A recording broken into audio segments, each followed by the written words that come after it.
as you go through life and get to particularly important moments where you've got to make key strategic decisions about your life, I suspect if you listen really carefully to what's going on within yourself as you think about those issues, you will discern two competing principles at work. On the one hand, I think our naturally, biologically and socially evolved mechanisms within ourselves default toward the notion of self-preservation, and that makes us innately conservative, and we tend toward that which has been tried and tested, the ways where the outcomes are known, and we can see what we're buying into and the risks are minimized. On the other hand, there is always this interest in something more, something that's more than merely preserving or surviving, something that is more akin to life and fullness, something that we might take not just a sense of existence in, but a sense of deep joy and delight and pleasure and excitement and all those things that make life the lifeiest it can be.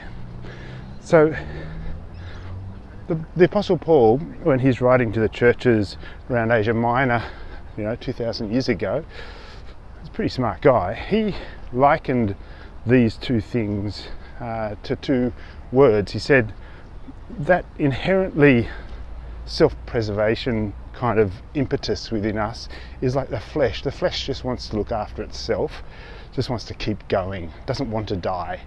Kind of makes sense, and in evolutionary terms, both biological and social, we get it, right?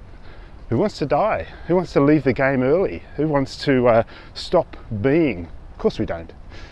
However, if that alone is the principle that moves us forward, our life becomes an ongoing restricting process whereby we basically have to do fewer and fewer things more and more often, and we become confined and constrained by our fears of losing our existence. And that is not life.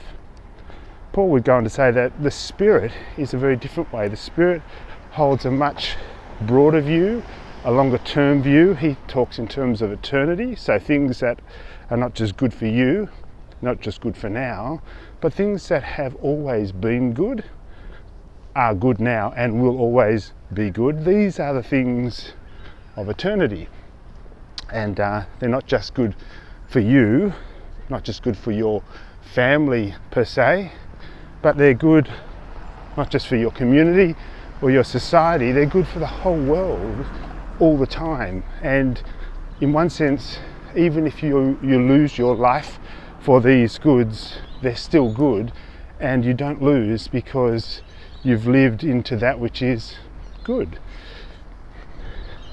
You have to have faith to believe that though, because otherwise, the very moment that you stop existing, you believe the whole thing is over.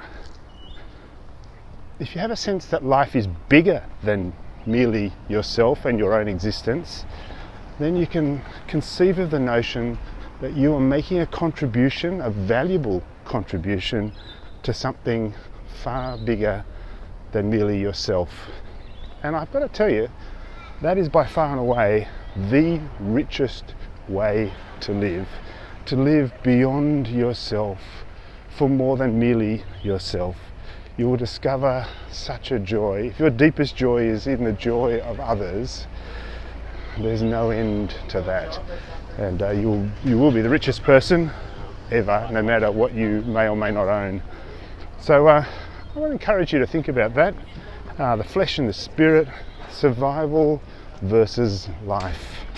Won't surprise you to hear that a guy I think is particularly good value, Jesus of Nazareth, he opted for life. He gave up his option for survival. He could have run away, he could have deflected or blamed someone else, he could have just stayed hidden, and he didn't. he decided to go to the cross because he believed in something bigger than merely himself, and he loved more than merely himself. And he has changed the world, and I put it to you, by and large, in ways that we take for granted, he's changed the world for the better. And that's why we still talk about him, or at least I do. Anyway, if you want to talk about him, come and see me.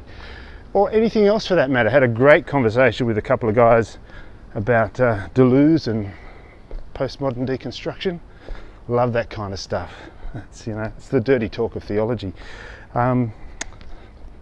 See you around the college.